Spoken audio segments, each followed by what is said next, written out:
Hey, this is Amanda for Greener Demeanor. Last week I had my complete guide to mosquito repellent, so what they do in regards to your health and the environment. And then this week I want to talk about which mosquito repellents are the most effective and which ones don't really work at all.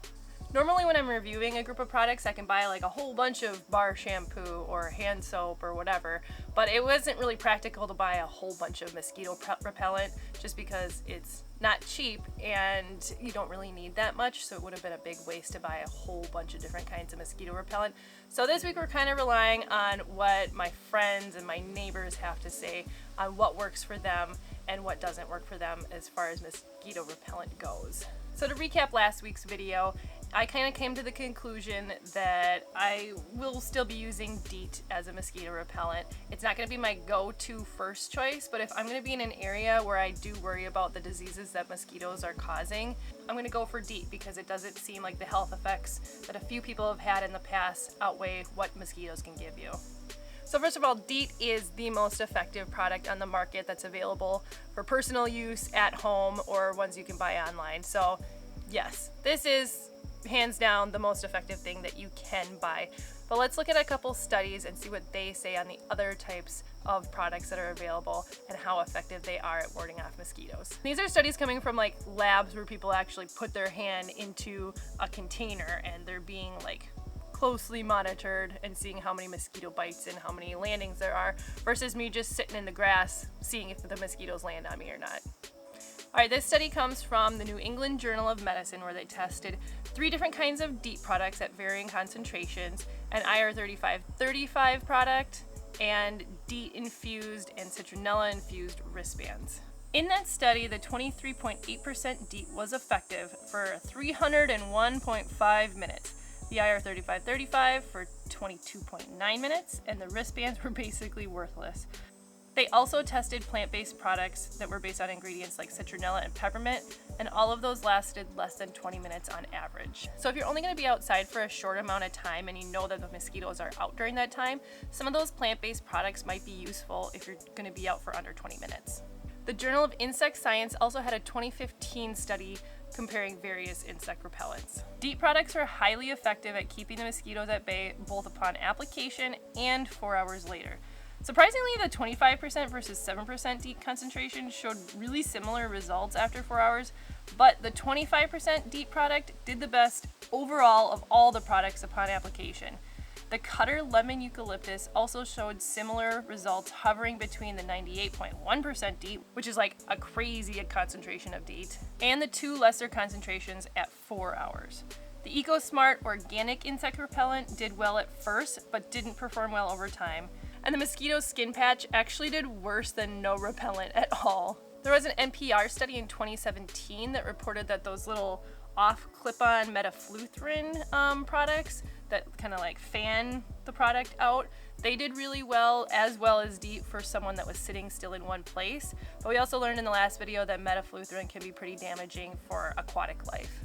The EPA fact sheet for Metaflutrine does mention toxicity to dogs, rats, and rabbits, but I'm not sure what the lab concentrations and testing were versus what's found in the actual product. I have used the Metaflutrine coils around like a campsite. Those did work pretty well. Those you would just throw away in the garbage, but I'm not sure how much of an effect that one would have on the environment being in a coil. Pretty much all the products in those studies that were either like citronella candles or citronella infused wristbands or ultrasonic devices, none of them showed to be effective against mosquitoes biting, and there's also no proof that mosquitoes are warded off by ultrasonic sounds in the first place. So here's some other products that either myself or my friends or my family have used and what we think of them. There's the Protector Mosquito Repellent. This is one that my mother-in-law uses at their cabin in Wisconsin, and she thinks it works pretty well. Also, it's a B Corp company. I bought this one from Raw Natural Products in Alexandria, Minnesota, and it was pretty expensive, but I thought I would give it a try just to see if it worked.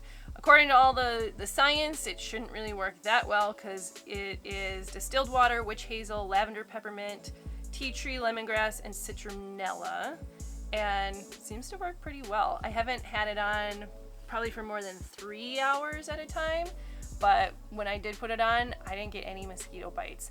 And I even like sprayed myself down and sat in the grass cracked open a beer and I breathed heavily because that's supposed to be things that attract mosquitoes. And the mosquitoes would land on me, but they would just kind of like walk around looking confused. They didn't really bite me. My neighbor really likes the Repel Lemon Eucalyptus spray, and this is a good alternative to DEET because it shows that it's really effective having that oil of lemon eucalyptus in there. So it should be just as effective as a lot of the DEET sprays, but a good alternative if you don't want to use DEET. Just remember from our last video, we learned that kids under 3 years old shouldn't use it because they haven't thoroughly tested it under kids that are really young. Same neighbor also likes the Bugg brand, B-U-G-G. There's one for mosquitoes and ticks, and then another one for gnats and no-see-ums. So a couple different insect repellents based on what you're trying to keep away from you. The Natrapel is a picaridin product that we've tried that does work really well. I haven't tried it, but I have a friend that uses Bug Soother, and they say it works well and has a nice lemony scent to it. A product that doesn't seem to work very well is the Greener Organic Bug Repellent. And another one that doesn't work at all, according to my neighbor, is the Quantum Health Buzz Away Extreme. Apparently the only thing extreme about it is it works extremely poorly. This can be a really personal thing because everybody smells different also. So something might work for one person and not for another. So kind of my takeaway from all this is if I'm outside for only a little bit, but I know mosquitoes are going to be outside, I'll probably reach for this raw natural products or something like it, or that oil of lemon eucalyptus. But if I'm going to be in an area where it's a lot of mosquitoes and I do have to worry about some of the diseases they carry, if you're in an area with malaria or Zika, I think it's best for me to use those DEET products. Of course, I'm not your doctor. I don't know what allergies you have or what you're sensitive to with your skin, so you're gonna have to consult them first if you have any questions. I really want to know what you use as far as mosquito repellent goes and what works and what doesn't work. So please leave that in the comments below so people can try out a few different products if they're using something that doesn't really work for them and they don't want to go for that DEET. Thanks for watching. If you want to get updated on the videos that I put out, hit subscribe and the bell down below, and make sure to like and share if you found this information useful. Bye.